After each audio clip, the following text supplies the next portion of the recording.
One type of service I offer is commonly called site selection. It's where I use tools that analyze which location or locations are best for a client's place of business.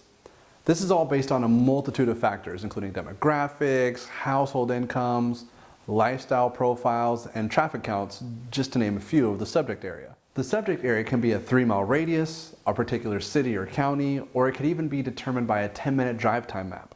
Now, if you're asking exactly how can this benefit you and your business, let me run through a very brief scenario with you that I did for one of my clients. My client owned a handful of cell phone stores throughout the San Francisco Bay Area, and they were being encouraged to expand into new markets. My clients were already very familiar with their local Bay Area market, but venturing out meant taking some risk, something most business owners want to minimize. My client's new target market was either Sacramento or Los Angeles. What I asked of them was to give me the locations of their 2 best stores and their worst store as well. The 2 best locations were located in Southland Mall in Hayward and Hilltop Mall in Richmond, whereas their worst store was located in Stoneridge Mall in Pleasanton. Knowing that most people are willing to drive further to a power center mall location with a large anchor tenant versus a small little neighborhood shopping center, I used a 3-mile radius to determine the subject area for each of the malls. On a side note, if my clients had kept a record of all their customers' addresses or even zip codes, I could have inputted that data into the system and determined how many minutes our customers are actually willing to drive, and to be even more specific than just a big 3-mile radius ring. In the meantime, however, let's keep it simple to the 3-mile radius.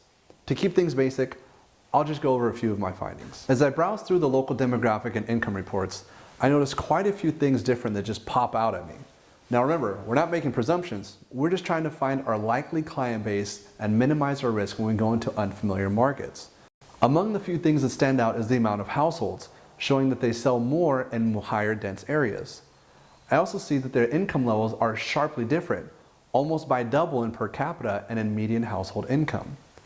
Digging a little deeper, I also noticed the amount of renters versus owner occupants.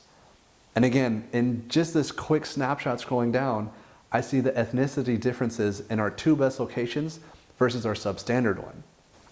Scrolling down, I can also see type of tapestry or lifestyles that the local community is likely to live. Given all this information, I can present this to my client and see what their feedback is. However, from a third-person point of view, it seems to me that my client's key target market is going to be in a denser area with a median household income level around $60,000 a year and with the higher diversity index. Again, given the fact that I don't want to go extremely into detail and bore you guys, let's look at just the Sacramento market for right now. At this point, I pull up my program to start narrowing down the areas. Since I have already applied all the major mall locations in Sacramento on the map, let's see which malls fall into our median household income area. Let's try to stay between the $50,000 to $70,000 ranges. Now that we've done that step, it seems like we can know which malls we can likely count out for now and which malls we can focus on. Next, let's try to look at the diversity index. Remember, 62 wasn't our target market. Both good locations were nearly almost 90, so let's look at anything over 75. Again, we can see that there are some overlaps in some of the areas, whereas again, some of the malls have pretty much been counted out. Again, for the sake of saving time, let's presume that we've pretty much narrowed down what mall areas we will be looking at. We know this by at least taking our past example of what seemingly works and what doesn't, and applying it to a whole new market. At this point, we could take a look into a few locations at a time, and for the sake of sanity, let's see if there's any competition. If it looks like there's not very much competition in a mall or extremely close to it, this is when a tour is necessary. When it all boils down to it, you have to be able to get on the ground to see what's happening. If a mall has multiple competitors of the same brand, we move on to the next one. The point is, we already know which malls my client is more likely to target and how to minimize his risk. He knows his customers better than anyone.